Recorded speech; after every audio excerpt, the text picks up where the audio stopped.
bien, bonsoir à toutes et à tous. Voilà, j'espère que vous allez bien. Donc, il n'y a pas eu de mercredi de l'espoir la semaine dernière, puisque j'avais différents rendez-vous en région parisienne autour de l'initiative. Bon, les gens qui sont dans l'initiative, et je vous invite à visiter le groupe Facebook, les publications et le site également, hein, et à vous inscrire sur le site pour en savoir plus, hein. La mobilisation de tous étant évidemment absolument indispensable pour réussir. Ça va sans dire, plus, hein, mais ça va mieux en le disant. Donc aujourd'hui, donc un format un peu différent, hein, on va voir ça, hein. Donc, ça sera mieux, voilà. Donc aujourd'hui, euh, donc on a au programme donc l'Assemblée constituante ou constitution élaborée en amont, donc évidemment quelque chose qui était prévu la semaine dernière, hein, puisque le 17 juin, on n'a pas pu aller au bout, hein, de cet agenda qui était assez consistant. Donc là, ça va être l'opportunité d'aller au bout de ça. Mais avant ça, je voudrais dire différentes choses. Déjà, le format des mercredis de l'espoir vont changer, puisque la partie actualité va être sortie, hein. Enfin, on verra ça. Donc, une première chose déjà, une citation justement d'un article de Dominique Jamais, donc sur Front Populaire, la nouvelle revue de Michel Onfray, hein, que je vous conseille, donc, avec lequel on se rapproche, hein. On va essayer de voir comment l'initiative à un président de la 6ème République peut apporter de l'eau au moulin à ce mouvement général, hein, et donc à ce mouvement Front Populaire notamment, mais pas exclusivement, puisqu'on n'est pas en contact uniquement qu'avec Front Populaire évidemment. Donc, et donc dans l'article de Front Populaire qu'a rédigé Dominique Jamais, il donne cette phrase: la fatalité est le nom que la lâcheté donne à la démission. Voilà. L'idée, c'est vraiment d'avoir une démarche optimiste, de se battre, de ne pas laisser les choses aller à volo et d'essayer de construire une perspective et d'aller de l'avant. C'est vraiment la démarche d'une perspective, la 6ème République. Deuxième chose importante, c'est que voilà, il va y avoir un nouveau rendez-vous hebdomadaire le vendredi, donc qui s'appelle les Chroniques des Barbaries, et qui va reprendre la partie actualité que je faisais auparavant dans les mercredis de l'espoir en début et en fin, parce que en fait les mercredis de l'espoir durent très longtemps et c'est plutôt quelque chose qui est orienté, je dirais, analyse, un peu de sujets de fond.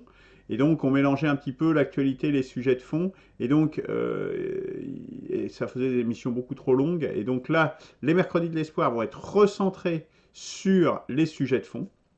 Et la chronique des barbaries va justement, elle, être plus dans l'actualité et plus justement dans décrire un peu les barbaries qui sont à l'œuvre et les pointer et les mettre en avant et se dire, bah voilà, il faut bien trouver une solution. Et comme la fatalité est le nom de la lâcheté, que la lâcheté donne à la démission, eh bien nous, on va essayer de ne pas être dans cette démarche-là et de dire, il y a la barbarie, ok, mais nous, on donne aussi un espoir et c'est l'objet des mercredis de l'espoir.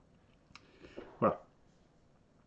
Donc, dans cette optique-là, on va rentrer tout de suite dans donc, première séance de la chronique des barbaries, vendredi prochain, l'horaire 18h30, tous les vendredis. Alors, je vous rappelle, la semaine précédente, il y a 15 jours plutôt, on avait montré justement quels étaient les enjeux d'une assemblée constituante ou d'une constitution. Qu'est-ce que c'est que les enjeux de rédiger une constitution ? Et notamment, nous avions vu que il y avait la notion de modèle, et que c'était très important. On avait passé un certain temps justement sur les enjeux et sur ces notions de modèle en expliquant. Donc je vais repasser ça en revue rapidement pour faire un petit rappel avant de plonger vraiment dans la comparaison de ces deux approches. Donc ceci n'est pas une pipe, ça veut dire que ça c'est la représentation d'une pipe et qu'il ne faut pas confondre la représentation de quelque chose et la chose en elle-même. Une pipe, c'est un objet en 3 dimensions avec du bois, de la corne, etc., différents du métal à l'intérieur. Voilà. Ça, c'est une vraie pipe. Ce qu'on voit là à l'écran, c'est la représentation, et c'est même la représentation de la représentation d'une pipe. Hein. Donc, c'est un tableau de Magritte. Mais dans ce que vous voyez là, c'est même une représentation de cette représentation. Donc voilà, on a différents niveaux de modélisation comme ça, et c'est très important d'avoir en tête que de ne pas confondre la réalité et la représentation de la réalité. Dès lors, nous avions regardé ces différents niveaux et on passait du concret à l'abstrait. On avait pris l'exemple de la mécanique avec le niveau des objets, des classes, donc du plan, du principe des dessins industriels et puis des principes de la mécanique, donc de la physique, donc avec les différentes personnes qui pouvaient intervenir à ces niveaux-là. Et on avait fait un parallèle justement avec ces enjeux dans le domaine de la Constitution, puisqu'en fait ça s'applique dans tout domaine. Hein. C'est pas simplement tout domaine à ces 4 niveaux de modélisation. Et donc voilà, en allant de l'abstrait au concret. Et bien évidemment, plus on va dans l'abstrait, plus c'est compliqué, plus c'est difficile.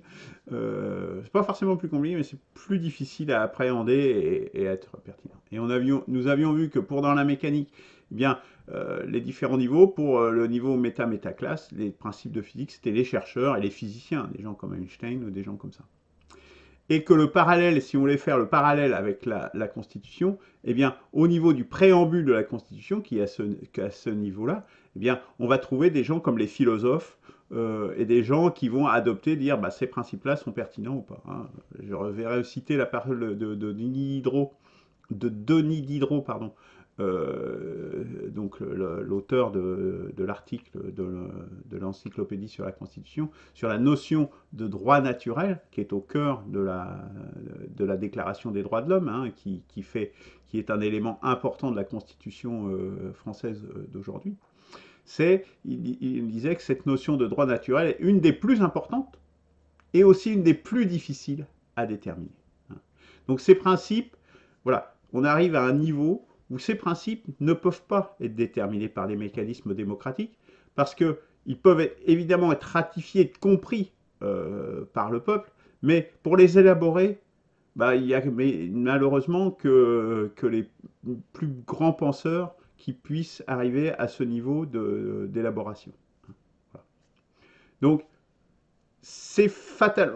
Je dirais là, on est dans le cas le plus extrême, hein, puisqu'on est dans le cas du préambule de la Constitution. Voilà, c'est le niveau le plus élevé, celui où malheureusement tout le monde ne peut pas prétendre. Ça ne veut pas dire pour autant qu'il ne faut pas que ça soit exprimé de façon compréhensive et que ça puisse être ratifié et je dirais, typiquement par référendum, hein, et que ça soit justement ratifié et compréhensible par tout le monde. Ça, il faut que ce le soit. Je parle vraiment de l'élaboration, de comment est-ce qu'on peut rédiger ça, comment est-ce qu'on peut mettre en place ces principes. Eh bien, plus on descend, plus c'est simple et plus c'est appréhendable par le plus grand nombre. Plus on monte, plus évidemment ça se réteint comme un entonnoir où il y a de moins en moins de personnes qui puissent voir.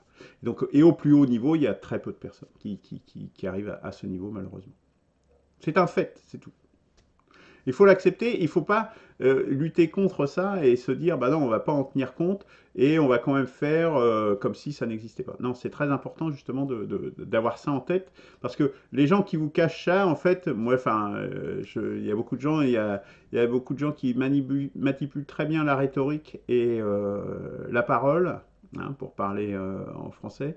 Ben moi, je me méfie toujours des beaux parleurs. Les beaux parleurs, ils ont quelque chose à vous vendre, ils ont quelque chose à vous cacher.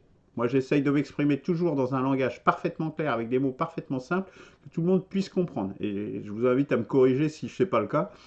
Parce que justement, Et on arrive à exprimer les trois quarts des choses avec des mots simples et des mots compréhensibles par tout le monde. Hein. Les gens qui se mettent à faire des belles phrases, etc., moi, déjà, je m'en méfie d'entrée. Voilà.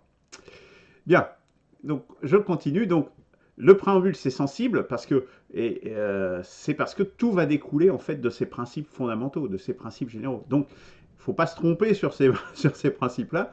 On voit, et c'est ce qu'a montré Simone Veil notamment, et c'est une des clés de la démarche, une perspective de la Sixième République, c'est que justement ces principes fondamentaux, ces principes du préambule qu'on a aujourd'hui dans la Constitution de 58 amendée, mais ça n'a pas tellement bougé, hein, il y a juste eu une adjonction en 2003 importante par les trucs sur l'environnement. Mais ces éléments-là sont fondamentaux et sont viciés. Et c'est ce qui nous a amené dans la situation dans laquelle on est aujourd'hui. Donc c'est bien repenser cette partie-là, le préambule, est très importante parce que dans les droits de l'homme eux-mêmes, bah, il est montré que l'on a un principe qui est vicié. Hein. Et donc, il faut retoucher. Si on veut faire une vraie sixième république, il ne faut pas simplement se dire, bon, on va rajouter deux, trois bricoles, on va faire un ripollinage. Non, non. Si on veut vraiment que ça change les choses, il faut changer le cœur du logiciel. Parce que le logiciel actuel nous a amenés dans la situation dans laquelle nous sommes aujourd'hui. Donc, c'est bien qu'il y a un problème. Alors, maintenant, on va rentrer dans le cœur du sujet d'aujourd'hui, ceci étant rappelé. Mais je vous invite à consulter, si vous voulez, à vraiment rentrer dans le détail, parce que c'est un peu, voilà, faut suivre ça. Je vous invite à repasser la vidéo du 17 juin, et tout est expliqué dans le détail de tout ça. Donc là, on va commencer par faire un zoom sur bah, qu'est-ce que c'est qu'une assemblée constituante, quelles sont ses caractéristiques. Donc zoomons dessus. Donc quelles sont les vertus d'une assemblée constituante? Ah, déjà, c'est un processus qui est le plus démocratique, puisque quand on le compare par rapport à une constitution, je dirais, qui est amenée et qui est proposée directement et élaborée en amont, évidemment, c'est un processus démocratique, puisque c'est élaboré par des gens qui sont des membres du peuple. Hein. Donc qui sont été. Alors on va voir que là, ça dépend aussi des modalités des choix des membres, hein, parce que il y a des gens qui disent bah, il faut qu'ils soient élus et d'autres disent qu'il faut qu'ils soient tirés au sort. Bon, après voilà, le processus est plus ou moins démocratique et on verra que c'est pas si simple que ça en fait. Hein. Mais on peut se dire c'est un processus qui en soi est démocratique puisqu'il fait appel à des membres du peuple, que ce soit des représentants ou des tirés au sort, qui vont élaborer la Constitution. Donc le processus, c'est le processus qui est le plus démocratique. Et ce qui serait logique, c'est que justement que ce soit les représentés, donc des membres du peuple, qui définissent les règles de leur représentation. Et que ce ne soit pas des représentants, donc déjà des gens élus, députés, etc., qui élaborent ces règles-là. Hein. Ça, en théorie, en tout cas, c'est indubitable. Hein. Ça coule de source. Dans la réalité, c'est pas forcément si simple que ça, malheureusement. Parce que, voilà. Alors, on peut voir aussi que c'est quelque chose qui peut exister, puisque ça a déjà existé dans l'histoire. En France, il y a déjà eu 6 assemblées constituantes, donc en 1789, donc, qui a remis en cause la monarchie. En 1793, instauration du suffrage universel, puis après il y a 1848, 1875, la Troisième République. 1945, 1946 ou 1946, 1946, où il y a eu 2 constitutions, justement, 2 assemblées constituantes, et voilà. Hein, donc, on verra. Et donc, il y a des exemples d'autres pays qui ont élaboré des constitutions à partir d'assemblées constituantes. On a l'exemple de l'Italie. Hein, donc, le système politique italien a été défini par une assemblée constituante. On a également l'Inde, qui est un très gros exemple, je dirais, de constitution, parce que la constitution est couvre un domaine du droit énorme. Hein. C'est assez atypique comme constitution, mais ça a été aussi une démarche d'assemblée constituante qui a mis en place la constitution en Inde. Voilà, je dirais pour les vertus, les principales vertus. Alors, quelles sont maintenant les difficultés que pose une assemblée constituante? Toute assemblée constituante, jusqu'ici, n'était pas représentative de la population à cause des élections des constituants. Hein. C'est-à-dire que c'était des représentants, donc des gens qui ont été élus, et donc ils ont été quand même représentés puisqu'ils ont été choisis, hein, mais ils n'étaient pas forcément représentatifs de la population en tant que telle. Hein, puisque bien, on sait par exemple que dans l'Assemblée nationale, par exemple, il n'y a pas d'ouvriers. Hein, par exemple. Et dans les assemblées constituantes que l'on avait, eh bien, il y a 3 ouvriers, alors que les ouvriers représentent 10% de la population. Et donc elle n'est pas forcément représentative de la population. Et donc les assemblées constituantes qui ont eu lieu en France, en tout cas, n'ont jamais été représentatives de la population, même si elles représentaient des gens qui avaient été élus, donc qui avaient été choisis par représentants. Hein. Donc ça, c'est une des difficultés, et c'est d'ailleurs pour ça que certaines personnes disent que l'idée d'avoir un tirage au sort, donc avec une égale chance pour tous les citoyens, permet justement d'éviter ce biais-là. Puisque en tirant au sort les membres de l'Assemblée constituante, eh bien, on a une représentation. S'il y a 10% d'ouvriers, si le tirage au sort n'est pas biaisé, eh bien, on aura peut-être entre 9 et 11% d'ouvriers, par exemple, qui sont dans l'Assemblée constituante, etc., etc. Vous voyez ? Donc, la représentativité, elle semblerait mieux garantie par le tirage au sort dans ce domaine-là. Hein. Mais le tirage au sort pose d'autres problèmes, au moins aussi graves. Ou bien, alors il y a une autre modalité, ça serait de passer par des élections locales et donc éventuellement par un système pyramidal. Donc au niveau des communes, on élirait des gens, ou des quartiers plutôt, parce que dans les communes, il y a des grosses communes, des petites communes. On irait des quartiers qui eux-mêmes éliraient des représentants, etc. etc. J'ai même discuté aujourd'hui avec quelqu'un qui proposait un système à une dizaine de niveaux. Enfin, je ne me rappelle plus exactement le nombre, mais enfin, on est arrivé à quelque chose comme ça pour arriver à une assemblée constituante qui serait, ou une assemblée X ou Y, hein, pour des gens, alors soit tirés au sort, soit élus, pour avoir un système pyramidal comme ça de super électeur en super électeur. Bon, on pourrait imaginer un système comme ça. Mais là, on n'est plus dans de la représentation directe, on est dans la représentation extrêmement indirecte. L'exemple que l'on a aujourd'hui d'un tel système de représentation, c'est le Sénat. Le Sénat français est élu par des grands électeurs comme ça. Donc là, ça serait l'idée de généraliser un petit peu ce système-là et d'avoir plein d'échelons, en définitive, de grands électeurs, puis de plus grands électeurs, etc. On arrive à quelque chose, pour que les gens arrivent encore à maîtriser, on arrive à quelque chose à peu près d'une dizaine de niveaux. Hein. C'est à peu près l'ordre de grandeur qu'on peut avoir. Bon, après, le lien de transmission, il devient un peu flou quand même. Enfin, il me semble. Donc ça fait partie des difficultés. Vous voyez. Donc, moi, je vous invite à regarder justement, pour cette difficulté-là, à regarder le débat qui a eu lieu entre André Bellon, qui est le président de l'association pour une constituante, et Emmanuel Valette, qui s'appelle aussi Wikicrat. Et donc là, vous voyez, il y a le lien sur la vidéo, là, vous le recopierez. Où est-ce que il y a un petit débat d'1 heure et ils confrontent en fait les arguments des uns et des autres en faveur justement d'une représentation par élection ou par tirage au sort.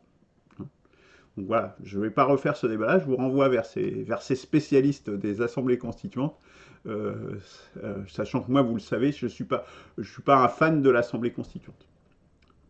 Je ne pense pas que ça soit la bonne méthode pour mettre en place une constitution, mais bon.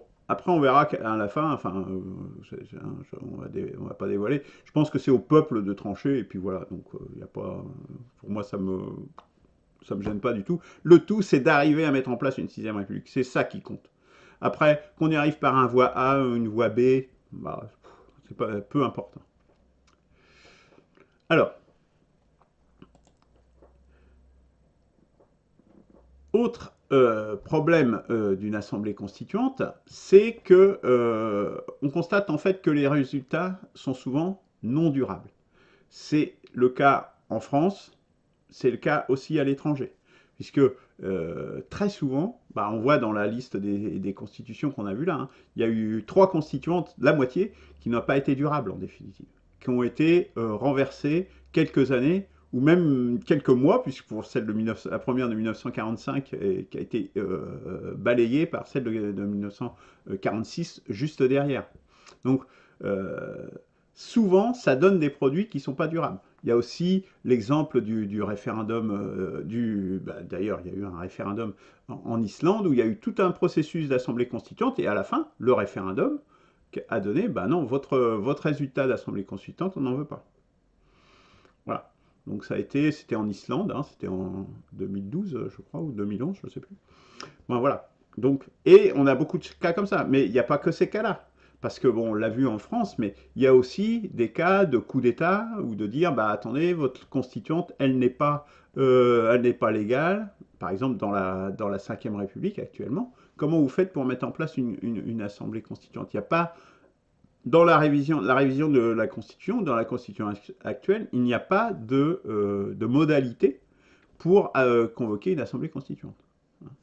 Donc, il faudrait trouver un moyen de légitimer cette assemblée constituante déjà en amont. Il faut au moins un référendum pour qu'une assemblée constituante soit considérée comme valable.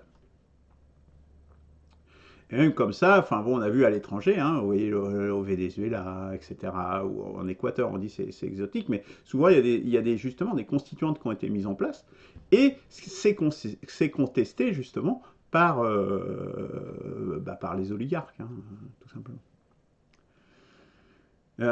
Parce que, en fait, le problème fondamental qui est derrière ça, c'est que bien souvent les constituantes ne tiennent pas compte des forces, ce que j'appelle les forces, c'est-à-dire les lobbies, les classes, etc., etc., qui exercent un pouvoir et qui ont des pouvoirs très importants, tant à l'intérieur du pays qu'à l'extérieur du pays. Donc, on aboutit bien souvent à une constitution un petit peu théorique, un peu idéale, mais qui ne tient pas compte des forces, et ces forces-là vont s'exercer s'il y a une constitution qui ne leur permet pas de s'exprimer. Et eux, ils vont le faire par ce qu'il faut, par des coups d'État, par des, etc., etc., etc., par des moyens juridiques ou autres. Une autre possibilité d'une constituante, si on peut aussi arriver à une sorte de clientélisme, où en fait les gens vont dire ah ben moi je veux être servi, donc je veux des droits, je veux des droits, je veux des droits. C'est-à-dire qu'on va mettre dans la Constitution des droits, des droits, des droits, des droits. Je veux me servir. Hein. Et donc avec une constituante, je dirais, lambda, avec des gens qui seraient représentatifs et tirés au sort, par exemple, bah, qu'est-ce qu'ils ont le droit de faire ce qu'ils veulent. Il n'y a pas d'autorité au-dessus de l'Assemblée constituante. Ils peuvent très bien dire, bah non, on va se mettre plein de droits dans la Constitution, comme ça ils sont garantis. Sauf qu'après, pour que ces droits rentrent dans la réalité, c'est pas forcément aussi simple. Hein. Donc, on arrive bien souvent à des constitutions un petit peu idéales qui ne fonctionnent pas en pratique. Bon, bah, c'est typiquement les régimes parlementaires. On évoquait l'Italie tout à l'heure. Bon, bah, c'est l'archétype du système parlementaire où on n'arrive pas, ou en Israël c'est souvent le cas aussi, où on n'arrive pas à dégager des gouvernements. Et donc, enfin, la politique, c'est quand même fait pour diriger la nation et faire des actions politiques. Si vous avez des trucs, si vous mettez en place un système qui permet de ne pas décider, ça sert pas, enfin, c'est complètement inutile, quoi. Donc, vous passez complètement à côté de votre objectif principal. C'est quand même ça, le but de la politique, c'est d'administrer et de gérer les choses de la cité. Et en Inde, où ils ont une constitution qui est très très étendue, très très extensive, en fait, ils révisent la Constitution sans arrêt, parce que la Constitution est tellement dithyrambique que bah, la Constitution, c'est quasiment toute la loi, et donc on a pu ces niveaux, comme je parlais précédemment, hein, les 4 niveaux, ils sont un petit peu agrégés tout ça dans une seule grosse Constitution, donc la Constitution est révisée très, très, très fréquemment. Bon, là, c'est un autre biais, je dirais. Euh, et puis, voilà, ce qu'il faut bien avoir en tête, c'est que dans l'histoire, on agit en fonction de ce qui est historiquement possible et non en fonction de ses envies. Le risque, justement, avec une assemblée constituante, c'est justement d'avoir ce biais de dire moi j'aimerais bien ça, et oui, mettons-le dans la Constitution, vu que c'est le levier le plus fort, c'est très tentant de le mettre à ce niveau-là. Et donc, mais sauf que ça ne tient pas compte du contexte, des forces dont je parlais tout à l'heure, mais pas simplement des forces, hein, simplement de la réalité du pays. La réalité d'un pays, vous prenez une constitution pour la France, elle ne peut pas être la même constitution que pour l'Iran, par exemple. Hein. Si demain on refaisait, d'ailleurs c'est ce qui se passe, la constitution est complètement différente. Donc le contexte dans lequel je donne des cas aux limites exprès, pour vous montrer que le contexte est très important. Hein. Et qu'on ne peut pas, et de la réalité d'une population, à un moment donné, elle est ce qu'elle est, et la Constitution doit correspondre à cette réalité.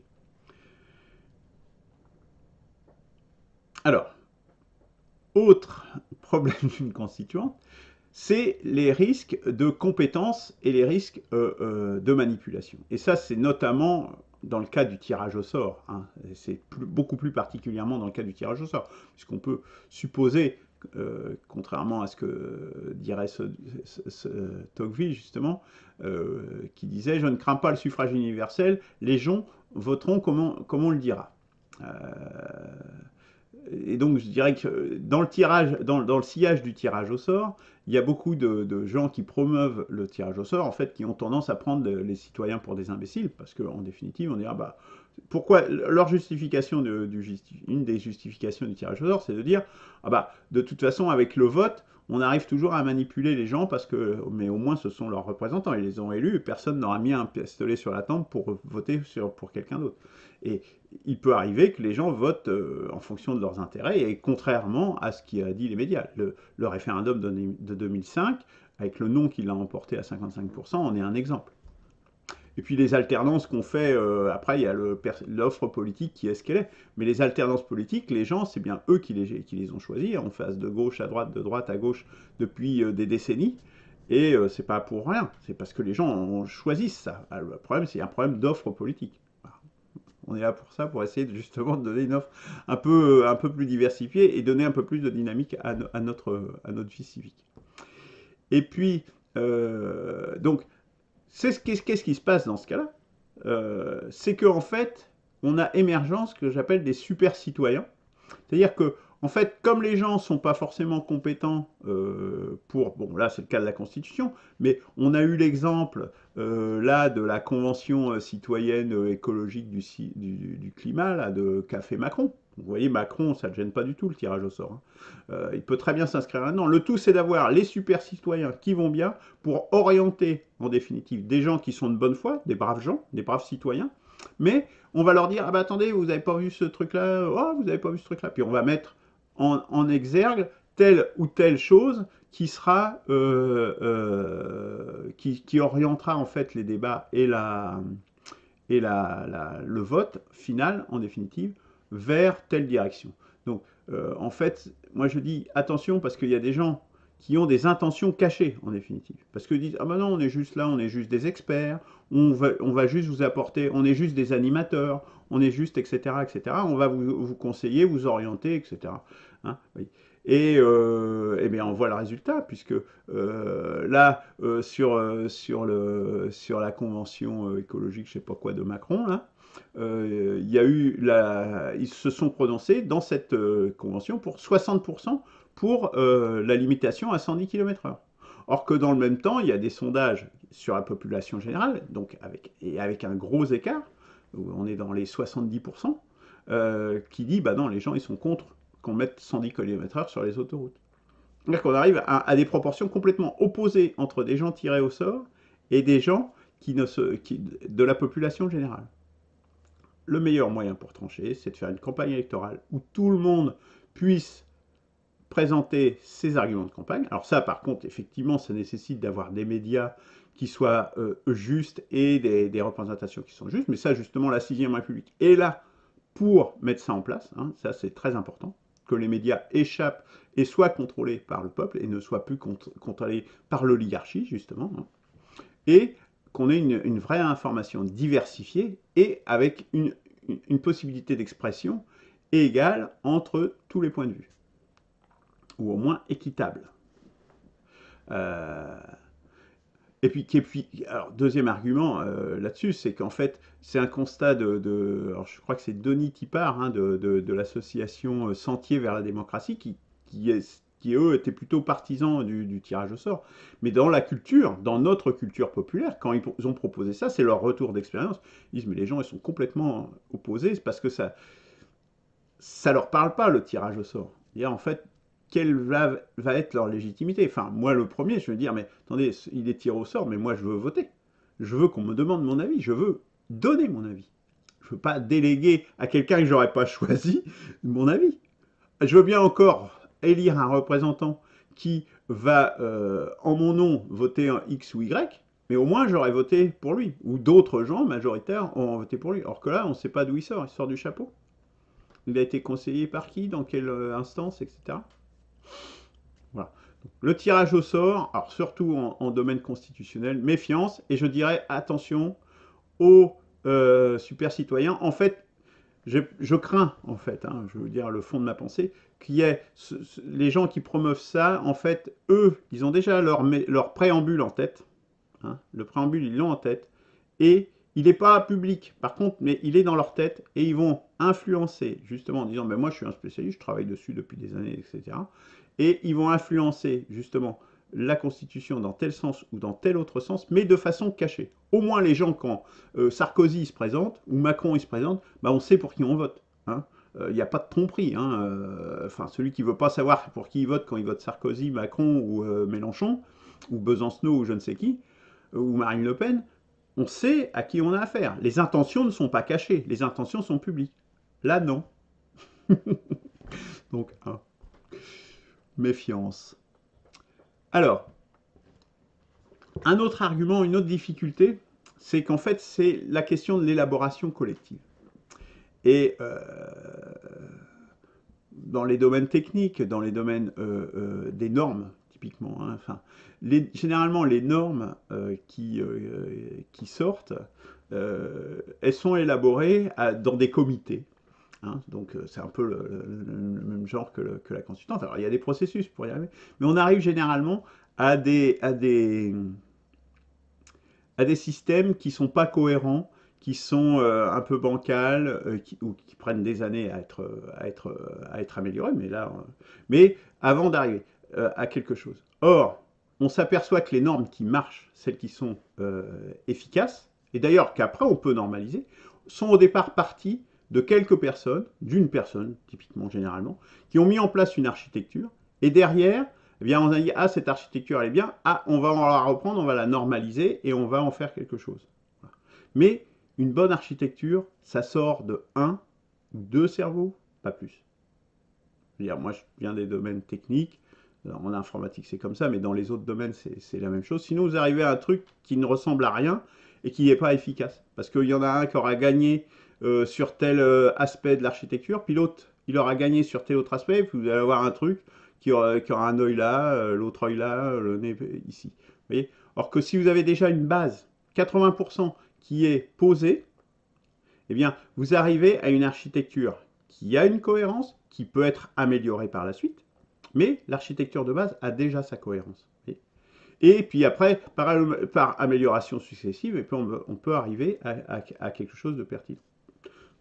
L'exemple typique de ces améliorations ou de ces dégradations successives, c'est la Ve République, puisqu'on est parti d'une Ve République qui avait sa cohérence, alors qu'après qu'on peut contester, c'est parce que justement c'était un système semi-monarchique avec le président qui a tous les pouvoirs. mais qui avait sa cohérence et qui fonctionnait et qui avait justement par le référendum, il y avait des contre-pouvoirs un petit peu qui étaient pas ceux qu'on verrait habituellement dans une démocratie, mais qui existaient quand même. Bah, vous voyez, enfin, c'était ce qu'on a dit souvent, c'est que c'est une constitution taillée sur mesure pour De Gaulle, puisque bah, c'est quelqu'un qui n'a pas hésité à mettre son mandat en jeu sur un référendum, et puis il a démissionné après. Voilà. Mais des De Gaulle, il n'y en a pas tous les jours. C'est un peu le problème. Et du coup, après, la 5e République a été complètement dénaturée. Et ce qui fait qu'aujourd'hui, en fait, les gens qui peuvent bloquer les choses, on vient de le voir avec la loi Avia et puis une autre loi, là, je ne sais plus laquelle, c'est le Conseil constitutionnel, c'est-à-dire des gens qui ne sont pas élus, donc des experts, et le Conseil d'État, des gens qui ne sont pas élus, encore des experts. Ils ont plus de pouvoir quelque part que les députés, puisque les députés sont complètement godillots, et en plus, en ayant accolé l'élection présidentielle et l'élection législative, bah, c'est une super présidence qui a complètement perverti cette 5e République, qui était imparfaite déjà au départ. Mais au moins, elle avait une cohérence de départ. Mais alors là, on est arrivé à n'importe quoi. Donc vous voyez à quoi on peut arriver en ayant quelque chose qui n'est pas architecturé, au moins initialement. Donc ça, c'est aussi important, et je pense que c'est dans une assemblée constituante, on a tendance à voir ça. A contrario, vous voyez par exemple l'assemblée constituante de l'Inde, en fait, il y a un architecte principal qui a mis en place cette constitution qui est très grande. Il y a quand même eu une personne, j'ai oublié le nom qui ne me revient pas là, qui a en fait les 3/4 de la constitution indienne. C'est lui qui l'a rédigé. Oui. Donc on arrive souvent à ce genre de choses. Si on veut avoir quelque chose de cohérent, bah, il n'y a pas de mystère, quoi. Faut que ça sorte de quelques cerveaux et pas plus. Après, on améliore, processus d'amélioration continue. Voilà. Donc ça, c'est une autre difficulté d'une assemblée constituante. Alors, si on continue, si j'arrive à changer surtout de... Voilà. Alors maintenant, on va changer. On va aller sur l'autre possibilité, sur une constitution qui a été écrite en amont par des gens. Hein, voilà. Et quelles sont les vertus d'une constitution comme ça? Bon, déjà, si on prend l'expérience passée, il y a de nombreuses constitutions durables qui ont été rédigées ainsi. Bon, il y a celle des USA, qui est une des plus connues, hein, pour sa durabilité, mais il y a celle de l'Allemagne, de l'Espagne, du Japon également. Donc, il y a pas mal de constitutions qui suivent ce modèle sans avoir eu de véritable assemblée constituante et plutôt d'avoir été écrite en amont par quelques personnes. Et même celle d'une assemblée constituante, vous voyez, j'avais oublié ce détail sur l'Inde, mais en fait, il y a eu l'assemblée constituante, mais les 3/4 en fait avaient été élaborés par une personne. Et du coup, si on a aussi une constitution écrite en amont, on a une écriture donc par des personnes qui sont motivées et qui ont aussi une vision. Parce que, comme on l'a vu surtout sur les aspects préambules, eh ben, on va se dire, bah, faut s'appuyer sur philosophe, quel philosophe on va prendre, etc. Il faut se dire, bah, on va se projeter dans l'avenir. Est-ce qu'on peut avoir une vision à 500 personnes, la même vision? Ça me semble délicat, vous voyez. Or que là, vous avez des gens qui sont motivés, qui ont une démarche politique, une volonté politique, bah, typiquement, hein, vous en avez un devant vous, et qui ont une vision et qui se disent, bah voilà, moi je propose ça, et puis advienne que pourra, quelque part. Hein. Et donc, ça promeut évidemment une architecture cohérente et qui aussi peut s'appuyer sur les expériences du passé. Parce que l'inconvénient d'une constituante également, c'est que vous pouvez avoir la tentation de faire table rase du passé. Bon, on peut l'avoir aussi dans une constitution écrite en amont, mais c'est moins probable. Alors, et donc, on a vu que le préambule était aussi quelque chose de très délicat et très difficile, et donc le fait d'avoir une vision est très important, et donc ça permet aussi d'adresser les défis particuliers de la rédaction du préambule en amont, et justement de les travailler en amont, et de vraiment de se dire, bah, on les choisit, quel philosophe, etc., comment est-ce qu'on les organise, et sur quel principe on se pose, puisque c'est vraiment le cœur de la 6e République, c'est vraiment de changer le cœur du logiciel, comme je parlais. Donc ça permet d'adresser ce défi de rédaction. Et puis, Qui plus est, ça autorise une négociation entre les parties prenantes, et en particulier avec les partis politiques. Les partis politiques qui vont être les représentants à un moment donné. Et les représentants, qu'on le veuille ou non, mais ils vont peut-être avoir aussi leur mot à dire à un moment donné dans le processus constitutionnel. Si on dit qu'il n'y a que des tirés au sort ou des gens qui sont élus de façon indirecte comme ça, par des strates, vous empêchez les corps constitués et les courants d'opinion de s'exprimer facilement. Et d'avoir une négociation et de prendre en compte aussi les parties prenantes, c'est important. C'est important pour la durabilité, tout simplement. Hein. En fait, il faut arriver à un consensus ou au moins un compromis entre les différentes forces et du coup en préalable à la Constitution. Donc vous discutez en amont, vous discutez, vous négociez, etc. Ben ça on peut le mettre, ça vous êtes d'accord, vous n'êtes pas d'accord, etc. Et une fois que vous arrivez à quelque chose qui peut être accepté, qui peut être un compromis, qui est forcément un compromis, mais en partant d'une architecture qui a quand même sa cohérence, vous voyez, il faut quand même, c'est pas simple hein, de combiner tout ça, eh bien, vous pouvez arriver à proposer quelque chose au peuple. Voilà la démarche d'une constitution écrite en amont, en définitive. Et, comme je disais précédemment, les super citoyens ne se cachent pas. Moi, je ne me cache pas, je dis, moi, voilà, je travaille sur une constitution. Pour l'instant, elle n'est pas écrite, puisque, moi, je dirais, comme j'ai tendance à dire, l'Assemblée constituante, c'est maintenant. C'est-à-dire que c'est avant l'élection présidentielle, c'est avant les élections. Si vous voulez participer à la rédaction de la Constitution, c'est maintenant. Donc, il n'y a pas... c'est complètement ouvert. C'est complètement ouvert. Mais c'est au moins des gens qui sont motivés, qui sont intéressés par la chose publique, par la chose politique, qui vont s'inscrire dedans. Et l'élection présidentielle sera l'occasion, puisque c'est le moment où les Français sont le plus attirés, à l'écoute de la politique, intéressés par la politique, c'est aussi le moment d'un grand débat autour de la Constitution. Parce que on peut dire, parce qu'il faut refaire peuple, il faut réunir les Français. Hein, c'est un des objectifs aussi de l'initiative Une perspective, la 6ème République, c'est de réunir les Français, parce que rien ne sera possible. Les Français sont très atomisés, très, très divisés. Donc, si on veut vraiment ouvrir une nouvelle perspective, eh bien, il faut réunifier les Français. Et l'occasion de l'élection présidentielle, l'occasion où les gens s'intéressent, eh c'est le moment, c'est le meilleur moyen justement d'avoir un débat, plutôt que d'avoir une assemblée constituante qui peut s'étaler sur 1 an, 2 ans. Hein, on a vu des constituantes comme ça qui s'étalent sur plusieurs années. Et du coup, maintenir l'intérêt des citoyens sur une assemblée constituante pendant 2 ans, j'y crois pas une seconde, si vous voulez. Hein. Sur quelques mois, sur l'élection présidentielle, parce que c'est déjà un spot important de suivi politique, c'est le principal dans notre système actuel, eh bien, là, vous pouvez réellement avoir un débat et des échanges, je dirais, sérieux. Voilà. Dans lesquels les super citoyens ne se cachent pas et ne cachent pas leur jeu. Donc voilà. Alors, quels sont les problèmes d'une constitution écrite en amont? C'est évidemment un processus totalement non démocratique. Hein. C'est clair, puisque c'est des gens autoproclamés qui disent moi je vais rédiger une constitution, ou à quelques-uns on va rédiger une constitution, les gens qui voudront vont rédiger cette constitution, et toute cette partie d'élaboration, en définitive, est totalement non démocratique et complètement ad hoc. Hein. La 5ème République, c'était comme ça, c'est Robert Debré qui a rédigé les 3/4 de la Constitution, je crois.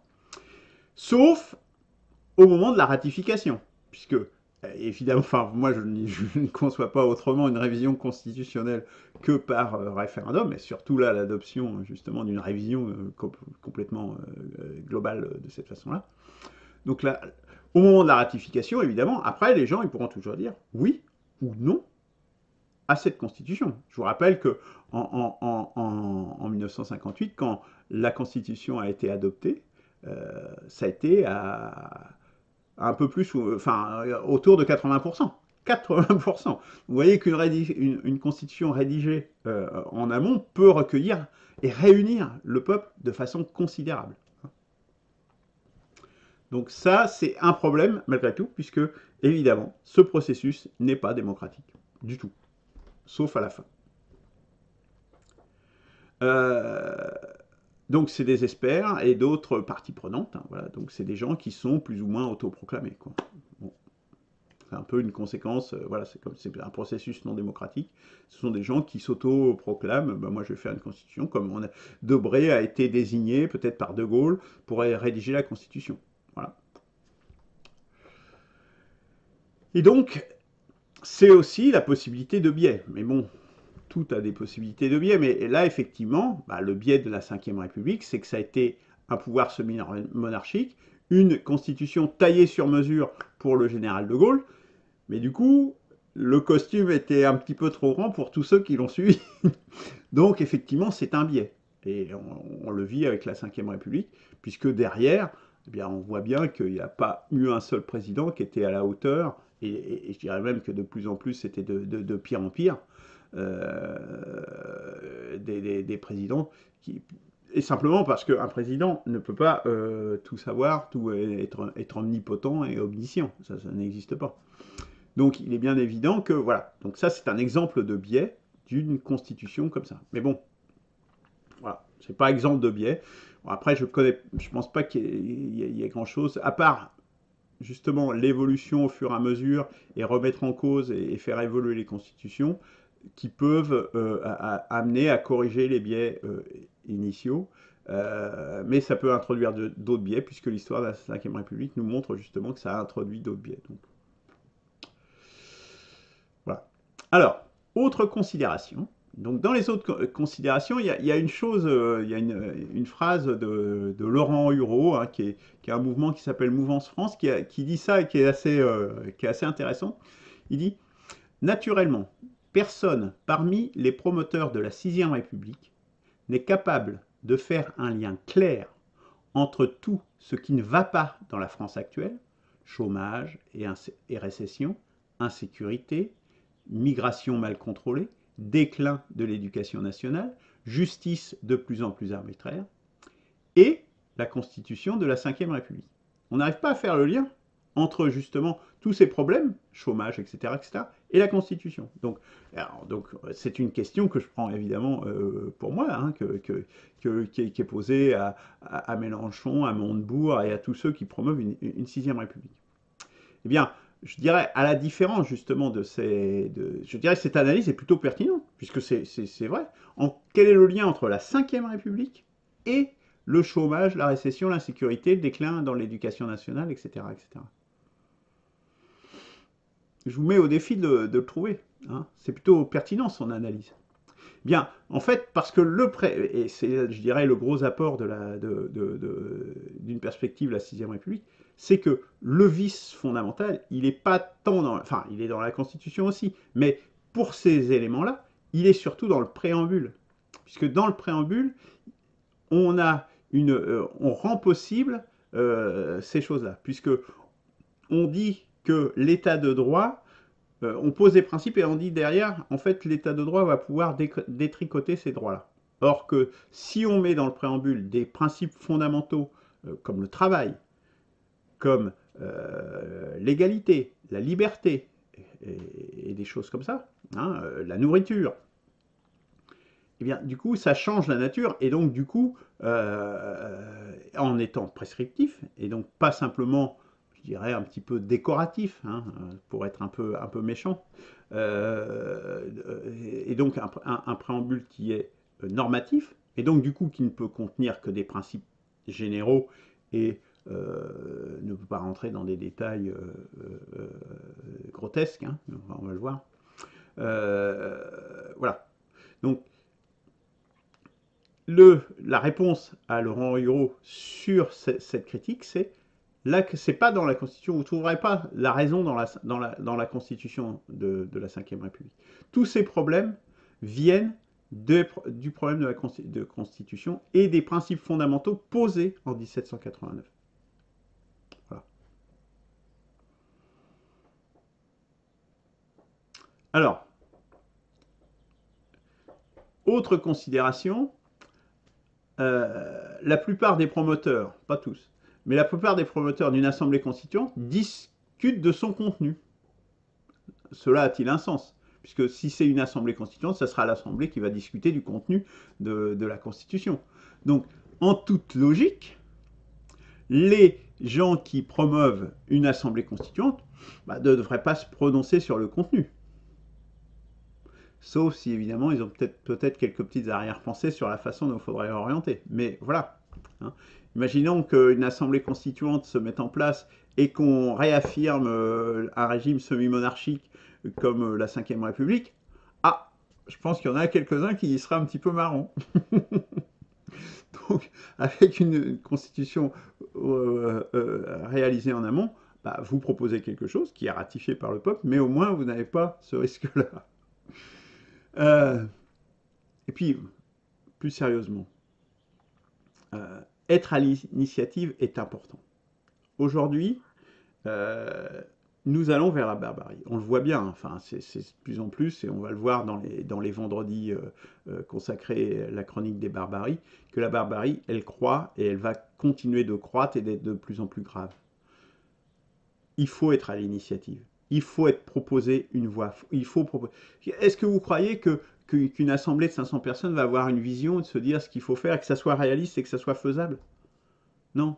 Il faut être à l'initiative, il faut proposer quelque chose de concret, quelque chose à laquelle les gens puissent adhérer. Il faut tracer une voie. Et ça, en politique, la politique, ça se construit par la tête, ça se construit par une vision, ça se construit par une idée. Vous n'allez pas dire simplement par des trucs structurels. Bah, une assemblée constituante, c'est jamais quelque chose de structurel. C'est pas une vision. Ça vous donne pas une vision, ça vous donne pas une perspective, ça vous donne pas un espoir. C'est juste, on va se mettre tous ensemble et on va essayer de résoudre les problèmes. Ça marche pas toujours comme ça. Faut déjà avoir une idée de où on veut aller. Et ça, c'est pas forcément quelque chose qui est partagé par tout le monde. Tout le monde n'a pas une vision, tout le monde n'est pas philosophe, tout le monde n'est pas un grand homme politique.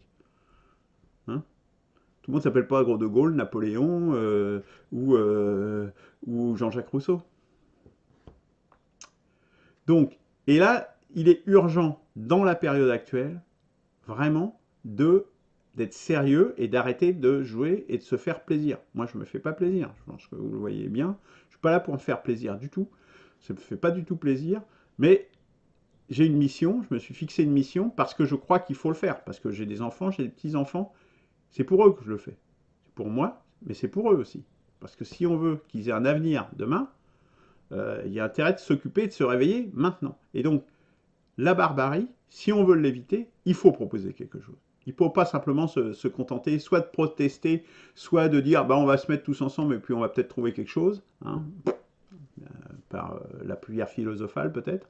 Non, il faut avoir une perspective et dire voilà, je pense que pour sortir, pour donner une autre orientation à la civilisation, peut-être créer une autre civilisation, une nouvelle civilisation quelque part, parce que la nôtre est à bout de souffle, eh bien, il faut donner une vision et proposer une perspective. Donc, être à l'initiative est important. Parce que les barbares, les tyrans du passé, comment est-ce qu'ils sont arrivés au pouvoir? Ils sont venus au pouvoir sous la pression populaire, justement parce qu'il n'y avait pas de vision, il n'y avait rien d'alternatif, il n'y avait rien qui était proposé. Donc il faut dire, ah ben non, on va se réunir ensemble et puis c'est pas une proposition, c'est pas quelque chose qui fait avancer. Pour éviter la venue de ces barbares et de ces tyrans, il faut, parce qu'ils sont arrivés quoi? Parce que le système, à un moment donné, s'est effondré. Le système français n'est pas loin de s'effondrer. Hein. On n'en est pas loin du tout. Hein. La police, vous voyez comment est la police, etc. Tout, ça brinque-balle de tous les sens. L'autorité de Macron, elle est extrêmement faible. Vous voyez bien que tout ça peut s'effondrer. Vous croyez qu'il va en sortir quelque chose de bien? Non. Il n'en sortira rien de bien. Il n'en sortira soit des barbares et des tyrans. D'ailleurs, c'est la même chose. Quelque part, ils se complètent l'un avec l'autre. Il est urgent de proposer quelque chose et d'arrêter, il faut arrêter de rêver, arrêter de faire joujou, hein, comme je disais dans une autre vidéo. Il faut arrêter de faire joujou et il est temps d'être sérieux et d'être dans la proposition, dans la vision, dans la perspective, dans l'espoir, de remonter. Et pas de se dire, oh bah non, continuons comme ça. La génération spontanée, je n'y crois pas. C'est un danger. Il faut proposer une alternative politique. C'est ce que je viens de dire. La génération spontanée, si on compte dessus,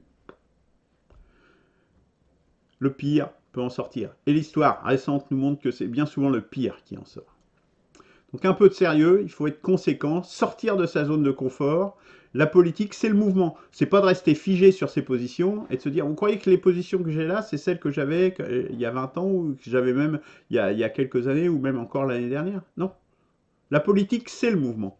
C'est de... Ou alors il faut rester comme Arlette Laguillet et avoir toujours le même discours. Vous croyez que c'est quelque chose qui fonctionne d'avoir toujours le même discours pendant des dizaines d'années? Bah non, ça n'amène absolument à rien. La vie, c'est le mouvement. Eh bien, la politique, c'est le mouvement. La politique, c'est la vie. Donc, bougez. Je dis vraiment, j'en appelle vraiment à ceux qui sont, par exemple, dans les assemblées constituantes. Bougez, remettez-vous un petit peu en cause, cessez de fonctionner avec le même logiciel. Sinon, vous allons vers la barbarie absolue. Vous allez voir, la barbarie, c'est pas rigolo. Hein. Croyez-moi. Alors, un peu en conclusion. Assemblée constituante ou constitution? Eh bien, moi, je dis les deux sont possibles. On n'est pas obligé de choisir en plus. La proposition que je fais, c'est de faire trancher par le peuple, puisqu'il y a des gens qui sont pour une constituante, il y en a d'autres qui seraient plus pour une constitution proposée en amont. Faisons trancher ça par le peuple. C'est très simple, parce que la proposition, elle est très simple. Première étape, on fait élire un président, puisque c'est notre système d'aujourd'hui, dont le seul mandat sera de mettre en place cette 6ème République, et ce président, comme mandat, il aura comme mission de soumettre un référendum, soit la mise en place d'une assemblée constituante, ou l'adoption de la constitution qui sera proposée. Donc c'est le peuple, c'est au peuple de trancher s'il veut une assemblée constituante ou s'il veut la constitution qu'on lui présentera. Et ce qu'il faut bien dire, même si c'est A qui l'emporte et que vous êtes pour B, ou c'est B qui l'emporte et que vous êtes pour A, derrière, la Constitution prévoit le RIC. Quelle qu'elle soit l'option, il y aura le RIC dedans, c'est certain. Donc, à partir de là, la Constitution, elle pourra être ajustée après. Le tout, c'est de pouvoir permettre la mise en place de ça.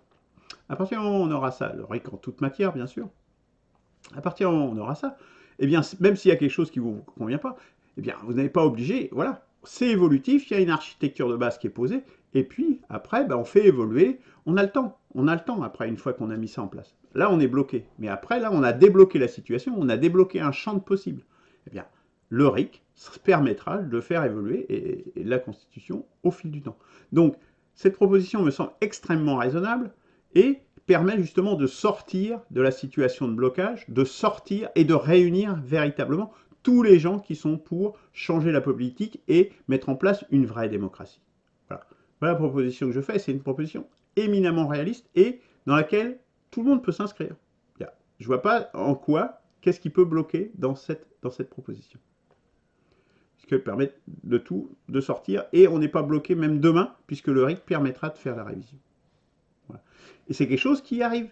2022, c'est là, c'est dans 2 ans. Moins de 2 ans maintenant. Donc c'est pas au calendrier grec, hein, parce que l'Assemblée constituante, c'est bien gentil, mais c'est quand? Ça arrive jamais. Hein. Moi je vous dis, là, dans 2 ans, dans moins de 2 ans, on peut le faire. C'est pas des rêves, ça, c'est la réalité. Voilà, à vous de choisir. Alors, en résumé, donc le préambule est quelque chose de crucial et de délicat à rédiger. L'Assemblée constituante, c'est un processus démocratique, mais il y a de nombreuses difficultés et problèmes. La Constitution, en amont, c'est beaucoup moins démocratique, mais c'est plus adaptable, plus tout-terrain, et éventuellement au prix de certains biais. Mais les deux sont possibles. Je me répète, la proposition, faire trancher par le peuple. Qui peut être contre de faire trancher ça par le peuple? C'est ce qu'on veut, c'est de la vraie démocratie. Donc à partir de là, faisons trancher par le peuple. Le plus simple en démocratie, c'est ça, c'est le peuple qui tranche. Par référendum, et les RIC ultérieurs permettront de changer à l'avenir. Donc il n'y a pas de risque, il n'y a pas de risque rédhibitoire. Donc, un P6R, une perspective de la 6ème République apporte la solution. La seule condition pour ça, c'est qu'il faut sortir de sa zone de confort. Voilà. Moi, je sors de ma zone de confort parce que moi, je ne suis pas pour une assemblée constituante. Mais c'est pas grave, je prends le risque. Je dis, bah, allons-y. Si les gens choisissent l'assemblée constituante, bon, bah, tant pis, on ira là-dedans et puis c'est tout. Ça ne me gêne pas du tout. Voilà. du moment que c'est démocratique et que c'est efficace, réaliste et qu'on peut y arriver et que ça propose une solution maintenant. C'est urgent d'arriver à trouver des solutions. Voilà. Donc, on est arrivé au bout de cette présentation. Donc, la semaine prochaine, je ne sais pas encore quel sera le thème. A priori, ça sera l'épisode 3 de la présentation justement de la Constitution proposée, donc avec l'Assemblée nationale. Donc l'idée, c'est de passer dans un régime parlementaire, hein, de sortir du régime présidentiel actuel, évidemment. C'est quand même le gros biais de la Ve République, mais en mettant en place des mécanismes qui garantissent une majorité de gouvernement. Hein. Donc le beurre et l'argent du beurre. Pas mal. On verra ça la semaine prochaine.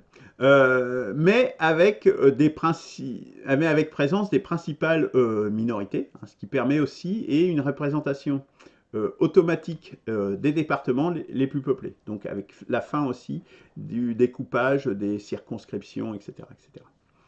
Donc on verra ça la semaine prochaine. Ou bien, donc ça c'est ce qui est le plus probable, mais c'est pas certain, c'est l'autre thème possible, c'est pourquoi nous sommes à un tournant historique.